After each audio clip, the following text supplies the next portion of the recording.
Yeah, why isn't there more trust in Kyle Shanahan? So the biggest of moments, which you are tabbing as apparently only the Super Bowl or an NFC title game. Not only, but I do think that the moments get bigger as you go. And sure. I think, wild card weekend is big.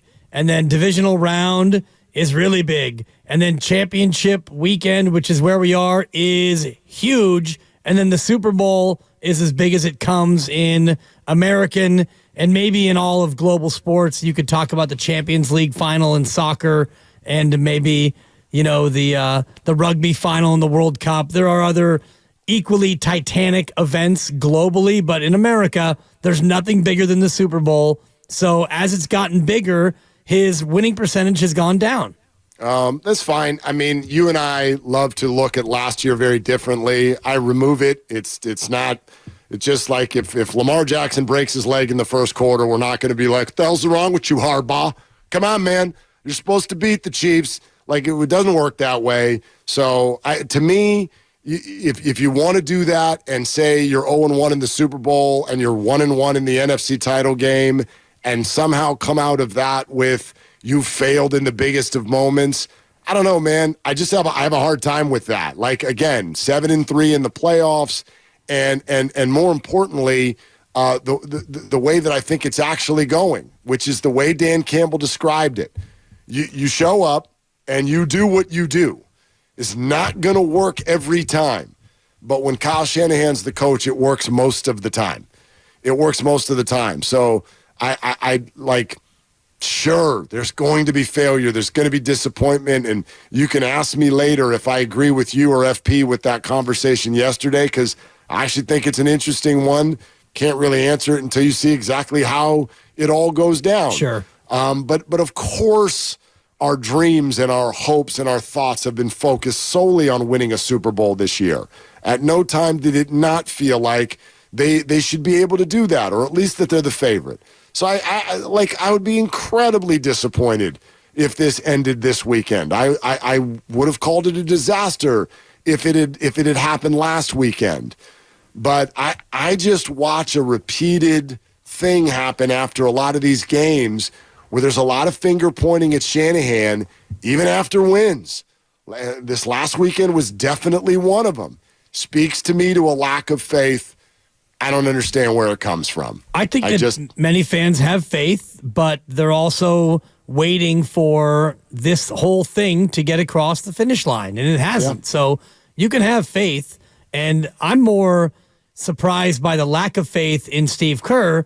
Similarly, not to change the subject, but Steve Kerr's a guy he's gotten the thing across the line 4 times, and twice they've been close, and they haven't. So he's been to 6 finals, and he's won 4 of them, yet many fans want to run him out on a rail at the first sign of trouble. Whereas Kyle Shanahan, he hasn't gotten it across the line. And it doesn't mean that fans don't have faith in him. I do think, though, that many fans are waiting for him to get the thing all the way across the line. And I look at this team, this year, this situation, and that's why I think that there's more pressure on him than anybody else. And FP and I had this conversation, it was yesterday or the day before, about who's under more pressure. And I think it's Kyle, because, Brock's a second-year guy, and if Brock has a bad game and they lose, you'll be bummed, and you'll maybe think, okay, maybe Brock isn't the guy, but he really is the guy, and he comes back as a 23-year-old.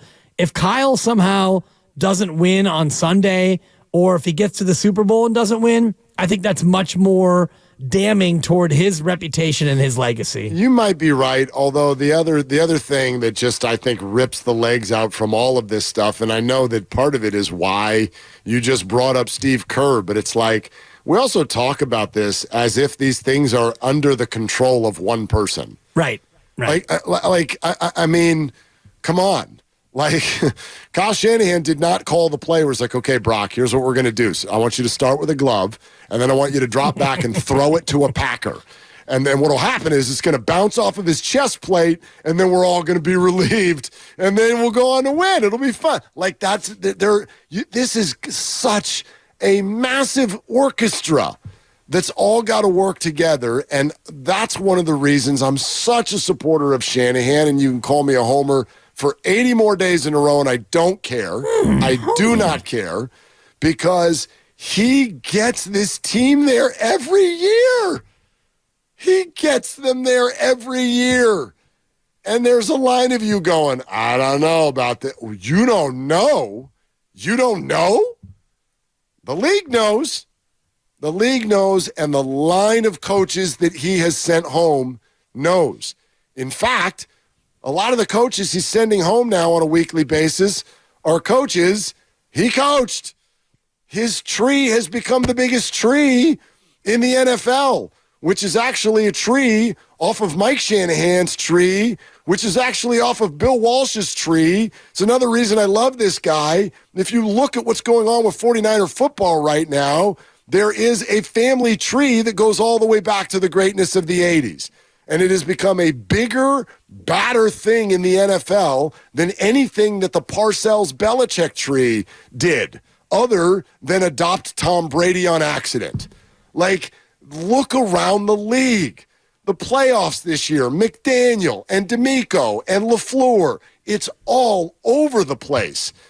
Like, I wish there was more appreciation for this guy, and the fact that it is not easy to show up in the final weekend of January almost every year with a football game on the schedule. There is appreciation, but I'm hearing you I'm hearing you exalt him at a level that fans aren't ready to exalt him, because he hasn't gotten to that spot where he's held the Lombardi and he's hoisted it. So I think most right-minded football fans, 49er fans, they look at Kyle Shanahan and they appreciate what they have. They have one of the best coaches in football, but they also look at it and they see a guy who has not been able to complete the task. And is it totally his fault? No. And if they win the Super Bowl, is it totally because of him? Of course not. So none of these things are both equally true. As the head coach, you get the credit when you win, you get the blame when you lose, and he knows that.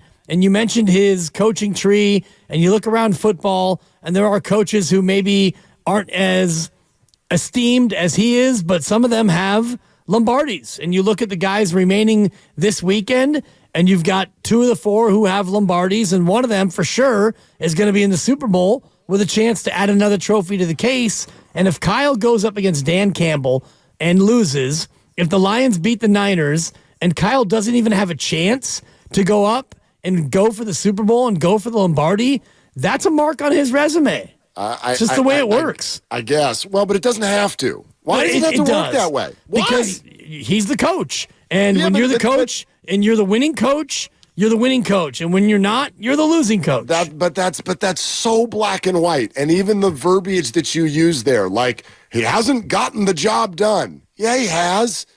Yeah, he has. He hasn't won the last game. Yeah. But that's not under his control completely. Like, all you can do when you coach it, you come in, you flip this thing, turn it into an unbelievable program. You hear Dan Campbell talk about the buy-in that's needed, the physicality that you have to accept to even try to run a system like this. He gets all of his players to do it. Then there's drafting, there's free agency, there's coaching from within. You're not going to hit on all of them, but my God, look at their roster, right? Then you do that. And then what do you do in the end? You give yourself a damn chance every year, and that's what he's done. And by the way, I don't know if there's anybody else in the NFL right now that can boast that, not name Andy Reid, and we know why Andy Reid it can say that. He can say that because he's got the face of the league. He's got the best player. He's got the best player. And so I think it's odd to then go, well, Andy Reid gets all the credit. He does? I mean, that's weird. He doesn't get all the credit.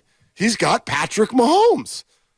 And 2 Lombardis. So Yes, because he's got Patrick Mahomes. Yeah, and Shanahan's got Nick Bosa and Christian McCaffrey. He's got 2 of the 5 MVP finalists. All right.